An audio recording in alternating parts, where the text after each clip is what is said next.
नमस्कार दोस्तों, आप सभी का स्वागत है डीके जनरल स्टडीज़ में। दोस्तों, आप सभी के लिए यहाँ पर प्रयोगशाला प्रचारक का क्लास लेकर आए हैं, जो कि सामान्य विज्ञान का क्लास है। और यहाँ पर मैं आपको टॉप इम्पोर्टेंट क्वेश्चन बताऊंगा, जो कि आपके एग्ज़ाम में आने की संभावना रहेगी। बेहतरीन यहाँ पर क्वेश्चन है, सभी सिलेक्टेड क्वेश्चन है। तो अब चलिए आप क्लास जरूर करिए। जो भी अभ्यर्थी प्रयोगशाला प्रचारक की तैयारी कर रहे हैं, चैनल को सब्सक्राइब जरूर कर लीजिए।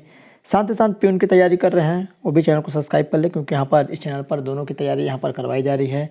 और इससे पहले मैं बहुत सारे यहाँ पर क्लास अपलोड कर चुका हूँ। अगर आप नहीं देखे होंगे तो अलग से मैं प्लेलिस्ट बना दिया हूँ। प्लेलिस्ट में जाकर सारी क्लासेस देख सकते हैं, जो कि पूर्णतः निःशुल्क रहेगा। तो चलिए यहाँ पर आगे बढ़ते हैं।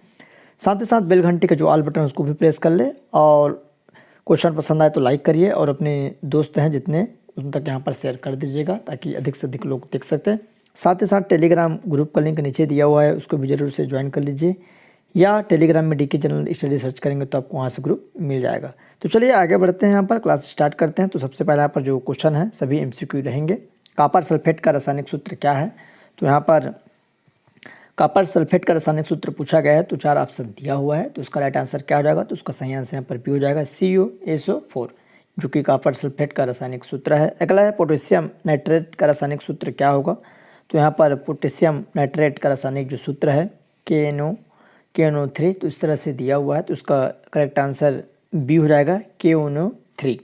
अगला क्वेश्चन है अमोनिया का रासायनिक सूत्र क्या होता है? तो 3 नंबर का क्वेश्चन है, अमोनिया का रासायनिक सूत्र क्या होता है? तो 4 ऑप्शन दिया हुआ है। तो इसका राइट आंसर क्या हो जाएगा? तो उसका सही आंसर NH3, जो कि यहाँ पर आपके अमोनिया का रासायनिक सूत्र है। दोस्तों, जो भी अभ्यर्थी को प्रयोगशाला परिचारक का मॉडल गेसिंग पेपर लेना होगा, या प्यून स्वीपर और चौकीदार का जिसको भी मॉडल गेसिंग पेपर लेना होगा, मेरे को यहाँ पर व्हाट्सअप कर सकते हैं 7828253841 पर। इसके लिए चार्जेबल रहेगा। जो अभ्यर्थी लेना चाहेंगे वही मैसेज करेंगे, और आपको मिनिमम चार्ज पर दिया जाएगा। काफ़ी इंपॉर्टेंट जो यहाँ पर मॉडल गेसिंग पेपर बनाया गया है आपकी सहायता के लिए। तो चलिए आगे बढ़ते हैं।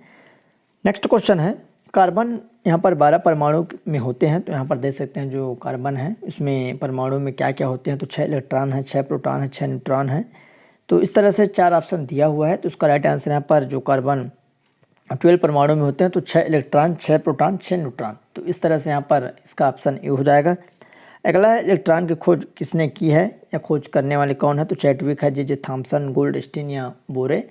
तो इलेक्ट्रॉन की खोज करने वाले जो खोज करता है जे थॉमसन है। तो बी वाला ऑप्शन सही हो जाएगा।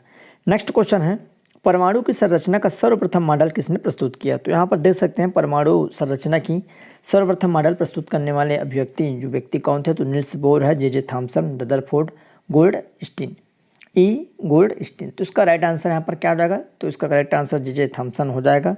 नेक्स्ट है प्रकृति में 2 धातुएं कितनी अवस्था में पाई जाती हैं? तो प्रकृति में जो धातुएं हैं कितनी अवस्था में पाई जाती हैं? तो 2 है, 4 है, 3 है, 5। तो प्रकृति में जो धातुएं मिलती है वो 2 अवस्था में यहाँ पर पाई जाती है। नेक्स्ट क्वेश्चन है वह धातु जो सामान्यतः ताप पर द्रव है। तो वह कौन सी धातु है जो सामान्य ताप पर द्रव रहता है? तो मरकरी, जल, ब्रोमीन, लोहा। तो वह कौन सी धातु जो सामान्य ताप पर द्रव रहता है? तो यहाँ पर इसका सही आंसर ए हो जाएगा मरकरी, जो कि सामान्य धातु है, जो कि सामान्य ताप पर द्रव की अवस्था में, जल की अवस्था में रहती है। अगला क्वेश्चन है यहाँ पर कॉपर, एल्युमिनियम, सिल्वर तथा आयरन धातुओं में से विद्युत की सर्वश्रेष्ठ सुचालक कौन से? तो मतलब जिसमें विद्युत सबसे अधिक रनिंग करती है, या करंट जो है जिसमें। तो यहाँ पर एल है, CU, AG या FE। तो यहाँ पर AG, सी वाला ऑप्शन सही हो जाएगा। अगला क्वेश्चन है जो कि चांदी है यहाँ पर। दोस्तों, आप सभी के लिए जो भी अभ्यर्थी प्रयोगशाला प्रचारक की तैयारी कर रहे हैं उनके लिए यहाँ पर मैं 15 मॉडल गेसिंग पेपर लेकर आया हूँ, जो कि आंसर सहित आपको PDF मिलेगा, जो कि 15 बेहतरीन IMP मॉडल गेसिंग पेपर रहेगा। तो आपको इसके बारे में थोड़ा सा मैं बता दूं। प्रत्येक सेट में सिलेबस के अनुसार 100 प्रश्न रहेंगे, जैसा आपका एग्ज़ाम होना है, जैसे आपका एग्ज़ाम आता है और जैसे सिलेबस बना हुआ है। तो 100 प्रश्न पूछे जाएंगे। तो वैसे ही मैं 100 प्रश्न यहाँ पर बनाया हूँ। क्या क्या रहेगा चलिए मैं उसको आपको बता दूँ। सबसे पहले सामान्य विज्ञान के यहाँ पर टोटल 900 प्रश्न रहेंगे। जो एक सेट बना है उसमें 1 से लेकर 60 तक आपका विज्ञान के प्रश्न रहेंगे। विज्ञान के प्रश्न में आपके भौतिक रसायन, मतलब भौतिक के प्रश्न, रसायन और जीव विज्ञानों का यहाँ पर प्रश्नों का संकलन देखने को मिलेगा। तो ये सब रहेंगे। उसके बाद सेकंड है भारत का भूगोल आपके सिलेबस में। तो भारत का भूगोल रहेगा, 10 प्रश्न रहेगा सभी सेटों में। तो टोटल 150 प्रश्न। उसके बाद छत्तीसगढ़ सामान्य ज्ञान के यहाँ पर प्रश्न रहेंगे, और प्रत्येक सेट में आपको 20-20 प्रश्न देखने को मिलेगा। तो 15 सेट में यहाँ पर 20 प्रश्न, तो टोटल 300 प्रश्न रहेंगे। सभी IMP प्रश्न रहेगा आपके एग्ज़ाम में आने लायक। उसके बाद छत्तीसगढ़ और भारत के करंट अफेयर के प्रश्न रहेंगे, वो भी 10 प्रश्न यहाँ पर मैं सिलेक्ट किया हूँ, तो 90 से 100 तक, तो टोटल यहाँ पर 150 प्रश्न। तो इस तरह जो कुल प्रश्नों की संख्या है 1500 प्रश्न रहेंगे और सभी सिलेक्टेड प्रश्न रहेंगे आपके एग्ज़ाम में आने लायक। तो जो भी अभ्यर्थी ईमानदारी से तैयारी कर रहे हैं, जो लेने के इच्छुक हैं, वही मेरे को मैसेज कर सकते हैं। जिसको भी IMP मॉडल गेसिंग पेपर लेना हो व्हाट्सअप कर सकते हैं, ये नंबर है। और जो भी अभ्यर्थी प्रयोगशाला प्रचारक बनना चाहते हैं, जिसको मदद लेनी है, तो इसको लेकर आप कर सकते हैं। बहुत ही यहाँ पर मिनिमम चार्ज पर आपको दिया जाएगा। तो जो ईमानदारी से तैयारी कर रहे हैं वही मैसेज करें। अगला है ऐसी कौन सी धातु है जिसका प्रयोग बल्ब फिलामेंट बनाने में किया जाता है। तो उसमें क्या है, हिंदी में अलग है और यहाँ पर इसका जो सूत्र पूछा गया है, तो इसको भी आपको ध्यान रखना है। ऐसी कौन सी धातु है जिसका प्रयोग बल्ब के फिलामेंट बनाने में किया जाता है। तो यहाँ पर चलिए देख लेते हैं। Mg है, Ag है, Pt या W। तो टंग यहाँ पर देख सकते हैं, जो इसका फिलामेंट बनाने में Dw का यहाँ पर प्रयोग किया जाता है। कौन सी अधातु द्रव अवस्था में पाई जाती है। तो यहाँ पर जो अधातु है, वहाँ पर धातु पूछा गया, तो कौन सी धातु है द्रव अवस्था में पाई जाती है। तो सल्फर है, नाइट्रोजन है, C है ब्रोमीन या D है हाइड्रोजन। तो यहाँ पर ब्रोमीन है जो कि अधातु द्रव अवस्था में पाई जाती है, C वाला। अगला है CO के विषय में कौन सा कथन सही है। तो यहाँ पर देख सकते हैं कार्बन के रूप में यहाँ पर जो पूछा गया है, कौन सा कथन यहाँ पर सही है। तो यह रंगहीन एवं गंधहीन गैस है, जल में घुलनशील और जल में यहाँ पर घुलनशील अपचायक की भांति कार्य करती है। तो इसका राइट आंसर 1, 3, 4 हो जाएगा। एक पहला है, यह क्या है, रंगहीन एवं गंधहीन है, तो C वाला। उसके बाद 3 है जल में घुलनशील और उसके बाद 4 नंबर, तो ये B वाला भी ऑप्शन है, जल में घुलनशील। ये थोड़ा सा मिसप्रिंट है, तो यहाँ पर 1, 3 और अपन 4 को सही मानते हैं। ठीक है, अगला है सभी अम्ल जल में घुलकर प्रदान करते हैं। तो सभी जो अम्ल है जल में घुलकर क्या प्रदान करते हैं। तो H आयरन है, OH आयरन है, OH प्लस आयरन, यहाँ पर माइनस है, इलेक्ट्रॉन है, न्यूट्रॉन है।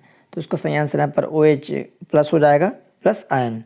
अगला है फार्मिक अम्ल को प्राप्त किया जाता है। तो फार्मिक अम्ल को कैसे प्राप्त किया जाता है। तो लाल चींटी से, वसा से, सिरके से, संतरे से। तो फार्मिक जो अम्ल है लाल चींटी से प्राप्त की जाती है, तो ये वाला ऑप्शन सही हो जाएगा।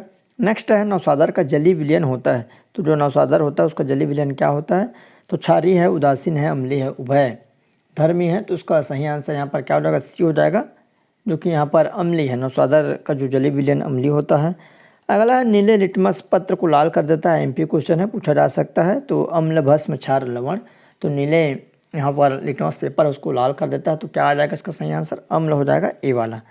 नेक्स्ट क्वेश्चन है मधुमक्खी के दंश से एक अम्ल मुक्त होता है जिसके कारण दर्द और जलन होती है, वह अंतःक्षेपित अम्ल कौन सा है। तो वह जो अम्ल है किसके, मधुमक्खी, जो आप जानते हो जिसके काटने के बाद एक दर्द होता है झंझनाहट जैसा, तो एसिटिक अम्ल है सल्फ्यूरिक, सिट्रिक, मेथेनाइल।